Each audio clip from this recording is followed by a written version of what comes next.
യേശുവിൽ പ്രിയപ്പെട്ടവരെ, ഒരു മനുഷ്യൻ ഒരിക്കൽ വികാരിയച്ഛൻ്റെ അടുത്ത് വന്ന് ചോദിച്ചു, സ്വർഗസ്നാപിതാവേ എന്ന പ്രാർത്ഥന പൂർണ്ണമായിട്ടും ചൊല്ലി തീർക്കുന്നില്ലെങ്കിൽ തെറ്റുണ്ടോ എന്ന്. കാരണം അന്വേഷിച്ചപ്പോൾ ആ മനുഷ്യൻ പറഞ്ഞു, സ്വർഗസ്നാപിതാവ് എന്ന പ്രാർത്ഥന ചൊല്ലി തുടങ്ങുമ്പോൾ സ്വർഗത്തിൽ എന്നെ സ്നേഹിക്കുന്ന ഒരു പിതാവ്, ഒരു അപ്പച്ചൻ എനിക്കുണ്ടല്ലോ എന്നുള്ള ചിന്തയിൽ ദൈവസ്നേഹത്തിൽ മുഴുകി ഞാനിരിക്കുമ്പോൾ ബാക്കി ഭാഗം ചൊല്ലാൻ വിട്ടുപോകുന്നുണ്ട്. സ്വർഗത്തിലുള്ള പിതാവിനെ വിളിച്ച് പ്രാർത്ഥിക്കുക ഏറ്റവും മനോഹരമായ ഒരു പ്രാർത്ഥനയാണ്.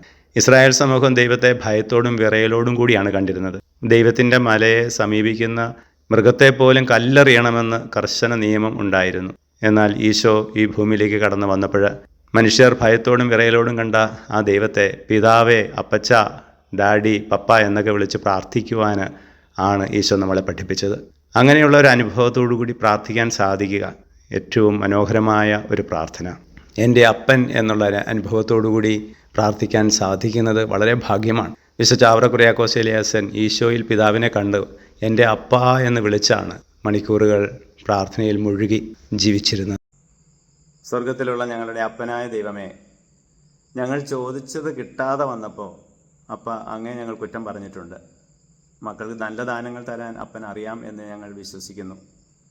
അങ്ങയുടെ പക്കലേക്ക് ദൈവമക്കളുടെ സ്വാതന്ത്ര്യത്തോടെ കടന്നു വരാനും പ്രാർത്ഥിക്കുവാനും ഞങ്ങളെല്ലാവരെയും അനുഗ്രഹിക്കുമാറാകണമേ, ഇപ്പോഴും എപ്പോഴും എന്നേക്കും. ആമേൻ.